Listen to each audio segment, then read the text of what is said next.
We will also be exchanging views on the complex global situation with the openness that has always characterized our ties.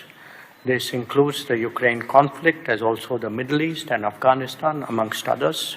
So any country that does business with Russia will be very severely sanctioned.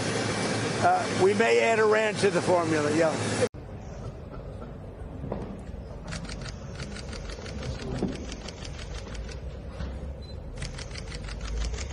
Minister of External Affairs of India S. Jaishankar is in Moscow holding meetings with Russian Foreign Minister Sergey Lavrov, heading the Indian delegation for the SCO Council meeting for heads of government, which is set to be hosted by Russian Prime Minister Mikhail Mishustin.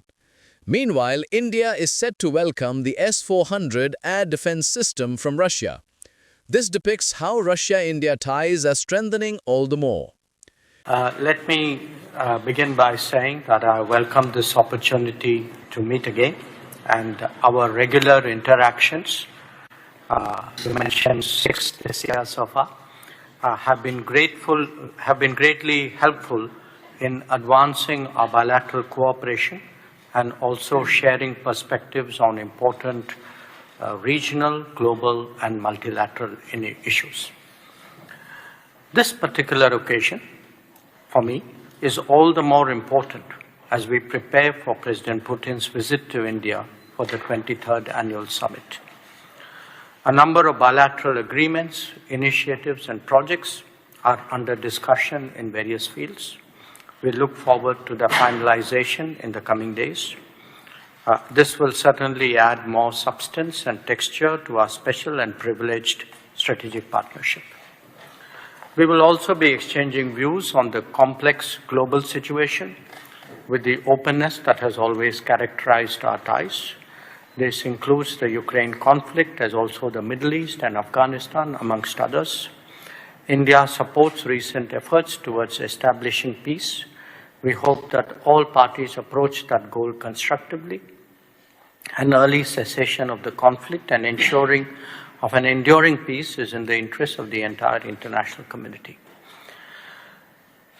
India-Russia ties have long been a factor of stability in international relations. Its growth and evolution is not only in our mutual interest, but also in that of the world.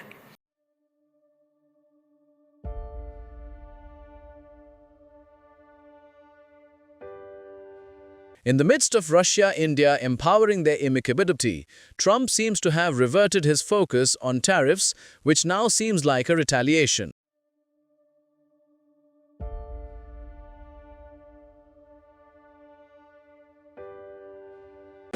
Well, I hear they're doing that, and that's okay with me. They're passing legislation, or the Republicans are putting in legislation that very tough. It's sanctioning, et cetera, on any country doing business with Russia.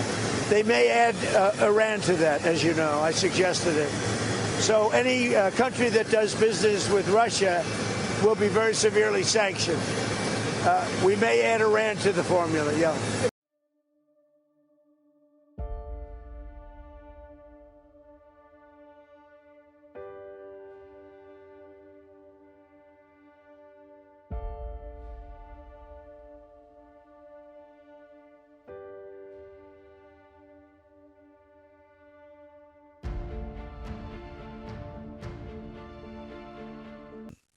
US President Donald Trump has circled back to his favorite term, tariffs, as in a latest media interaction, he spoke out in support of the Republicans, stating that he is all in for putting in legislation which may increase sanctions on countries still doing business with Russia, a bill that would heftily increase the tariff amount.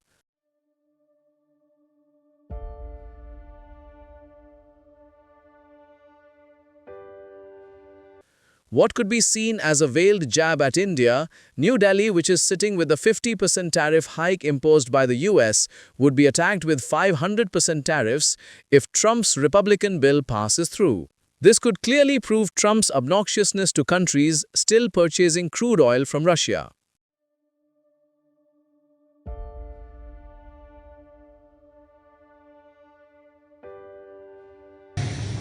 Well, I don't want to comment on a person, but let me comment on the subject. We are not the biggest purchasers of Russian oil, that is China. We are not the biggest purchasers of Russian LNG. I'm not sure, but I think that is the European Union. We are not the country which has the biggest trade surge with Russia after 2022. I think there are some countries to the south. We are a country where actually the Americans said for the last few years that we should do everything to stabilize the world energy markets, including buying oil from Russia. Incidentally, we also buy oil from America, and that amount has been increasing. So, quite honestly, we are very perplexed at the logic of the argument that you had referred to.